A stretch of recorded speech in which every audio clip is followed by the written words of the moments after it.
அனைத்து சொந்தங்களுக்கு வணக்கங்க. இன்னைக்கு என்னப்பா நீ ஜாலியாக இருக்க, ஜாலியாக சுற்றுறன்னு சொல்கிற அனைத்து சொந்தங்களுக்கு முதல்ல ஒரு வணக்கத்தை போட்டிருக்கிறேங்க. 26 வயசு ஆச்சுன்னா பசங்களோட நிலமை ஜாதகத்தை தூக்குறாங்க. கடைசியாக பார்த்தா 40 வயசு ஆனாலும் பையனுக்கு கல்யாணமே ஆக மாட்டேங்குது. கேட்டால் நீ ஆடு மேய்க்கிற, மாடு மேய்க்கிற, தோட்டத்து வேலை செய்கிறேன்னு சொல்லி போடுறீங்க. அத்தனை வேலை செஞ்சாலும் பையன்கிட்ட பணம் இருக்குன்னு தெரிய மாட்டேங்குது.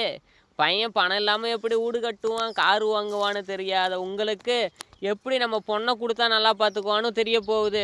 அதனால் நாங்கள் 26 வயசுலேருந்து ஜாதகத்தை தூக்குனா 40 வயசு வரைக்கும் கல்யாணம்னு கடைசியாக கல்யாணத்தையே வெறுத்து போயிடுறாங்க நம்ம பசங்க. அப்படின்னு வெறுத்து போய் காடு மேடுன்னு சுற்றி கடைசியாக காட்டுக்குள்ளேயே புதஞ்சு போயிடுறாங்க. கடைசியாக பசங்களோட நிலமை காட்டுடன் முடிந்தது வாழ்க்கைன்னு போயிடுதுங்க. இந்த 90 கிட்ஸோட வாழ்க்கை 26 வயசில் ஆரம்பித்து 40 வயசுக்குள்ளே எல்லாமே முடிஞ்சு போயிடுது, மண்ணுக்குள்ளே புதஞ்சு போயிடுது.